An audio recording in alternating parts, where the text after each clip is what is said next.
Picture this. It's 2018. A man named Daniel is driving.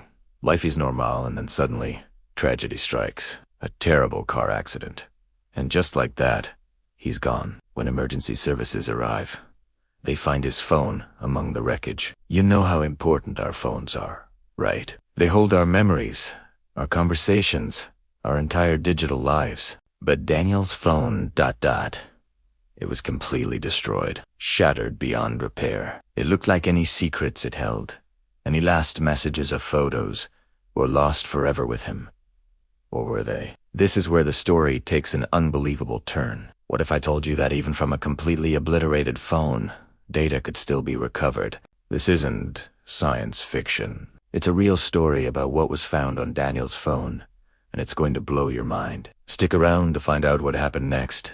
3 days after the funeral, Daniel's mother keeps his phone switched off, locked in a drawer. It's a small, silent act of preservation. A final, futile attempt to protect him, to keep his digital world untouched. A perfect snapshot of who he was. In that drawer, he's still just a missed call away. His last texts are still unread. His photos are still waiting to be seen. But outside that drawer, the world keeps moving.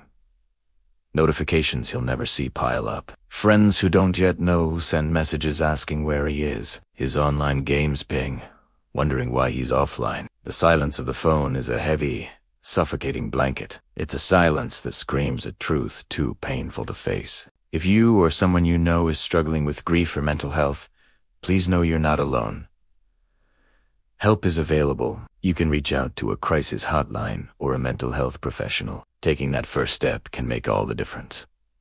It's 2:17 in the morning. The city is quiet, but her world is about to be turned upside down. Her phone buzzes on the nightstand, a single vibration cutting through the silence. She groggily reaches for it, squinting at the bright screen. A notification glows back at her. One new voicemail. Her heart skips a beat when she sees the number. It can't be. It's Daniel's number. But Daniel has been gone for over a year. Her thumb hovers over the play button, trembling. Part of her is terrified, but another part, a desperate, hopeful part, needs to know. What could this message possibly say?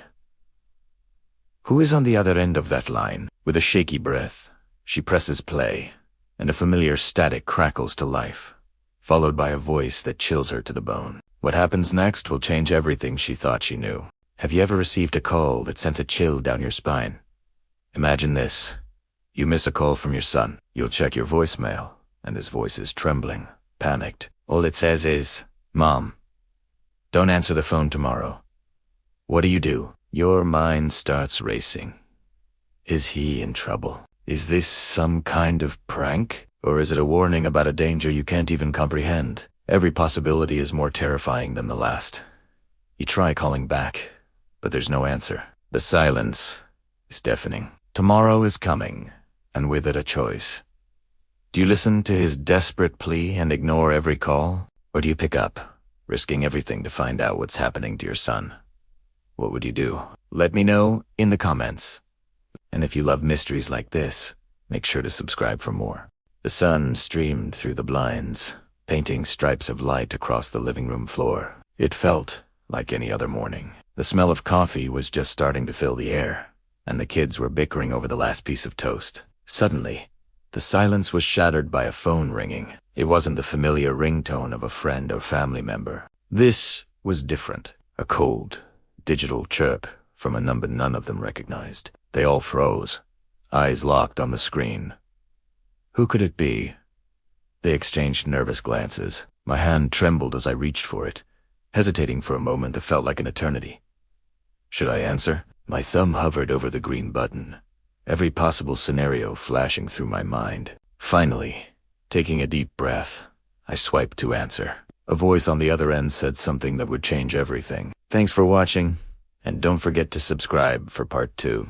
Have you ever had a moment that just defied all logic? One that sends a shiver right down your spine? Let me tell you about mine. I was just sitting at home, scrolling through my phone.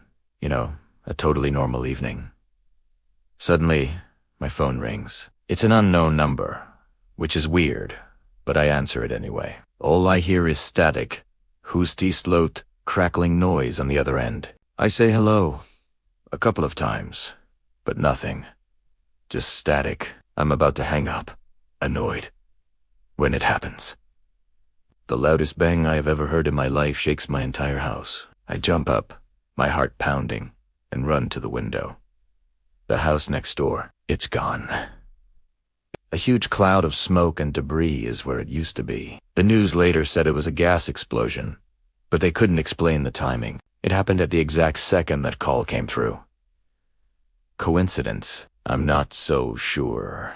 Have you ever heard of a phone that's basically a ghost? That's what investigators found when they looked into Daniel's phone records. It's one of the most baffling parts of this entire mystery. The records showed his phone wasn't just off. It was completely dead. No battery, no SIM card, and absolutely no signal. Think about that for a second. It wasn't just a case of a dead battery. The SIM card was missing, which means the phone couldn't connect to any network, even for emergency calls. It's like it vanished from the grid entirely. This detail raises so many questions. Did he remove the battery and SIM himself? If so, why? Or did someone else do it to prevent him from being tracked? Every new piece of information just seems to make this case even more puzzling. What do you think happened? Let me know in the comments, and don't forget to subscribe for more updates. Ever heard of the Malaysia Airlines Flight 370 mystery? It's one of the biggest aviation puzzles of our time. But there's a part of the story that's not often talked about, and it's seriously chilling. After the plane vanished, the family of a passenger named Philip would receive a voicemail. The message was garbled, mostly robotic. But some people who enhance the audio claim they can hear faint words like SOS and danger. What's even stranger is that the call was traced to a location near where the plane was last detected. The voicemail still exists online, a ghostly echo from a flight that disappeared.